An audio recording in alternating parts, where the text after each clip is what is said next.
In 1944, the US Army officially declared this American soldier dead. His family was notified, his name was added to the list of the fallen. But weeks later, a voice came through a radio, and it was his. This is not a legend, this is not a ghost story. This really happened. World War II was a conflict defined by chaos. On the ground, battles moved with blinding speed, swallowing entire landscapes in hours. Communication lines were constantly cut, re-established, and cut again. Records were lost, burned in bombed-out command posts, or simply never made. Men disappeared into the fog of war without a trace, leaving behind only questions and an empty space at the dinner table. During the Allied advance through France, following the D-Day landings, this chaos was at its peak. Units could be fighting together one moment and completely cut off the next.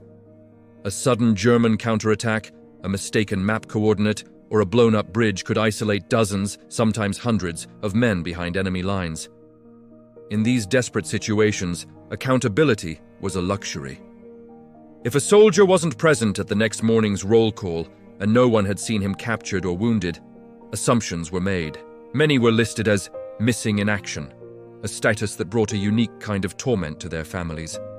But for others, especially in the heat of a retreat or a rapid advance, they were simply listed as killed in action. It was the brutal, pragmatic calculus of war. No one ever saw them again, so they must be gone.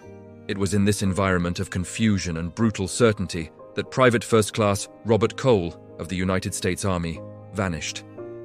His unit had been involved in a chaotic nighttime engagement near a small French village. The fighting was fierce, close quarters, and disorienting. Flares lit up the sky in brief, terrifying flashes, followed by plunging darkness. The sound of machine gun fire was constant. When the dust settled and the battlefield moved on, Cole was gone. There was no body found, no dog tags recovered. No fellow soldier could definitively say they saw him fall. But in the frantic accounting that followed the battle, with the unit needing to consolidate and press forward, a decision was made. The report, filed up the chain of command, listed him as killed during the engagement. The administrative machinery of war, efficient and impersonal, began to turn. A telegram was dispatched across the Atlantic. It arrived at his family's home, a small house in a quiet American town.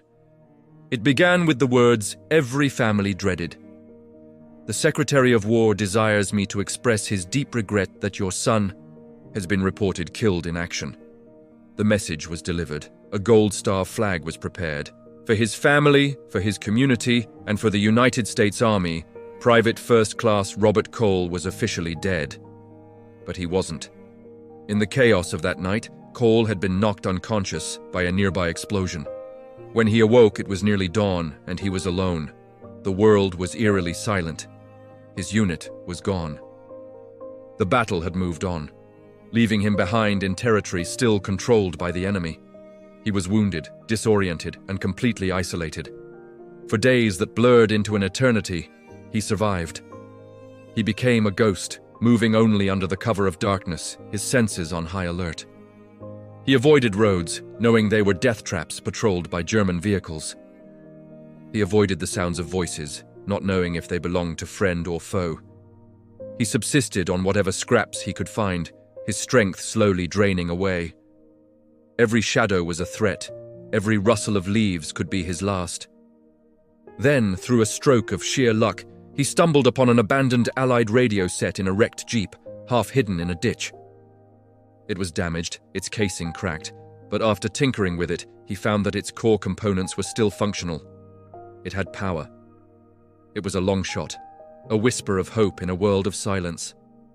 For a few more nights, he carried the heavy radio, waiting for the right moment, a time when the airwaves might be less cluttered and the enemy less vigilant.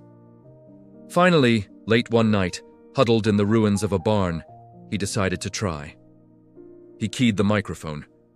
His voice was not the strong, confident sound of the soldier he once was. It was a raspy, weak whisper, barely more than a breath. But it was enough. "This is Cole, US Army, I'm still alive."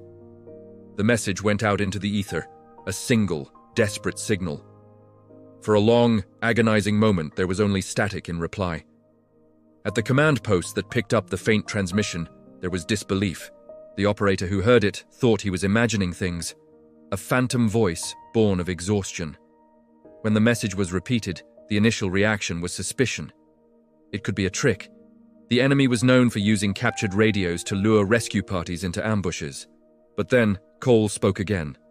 He gave his serial number. He named his commanding officer and fellow soldiers from his squad.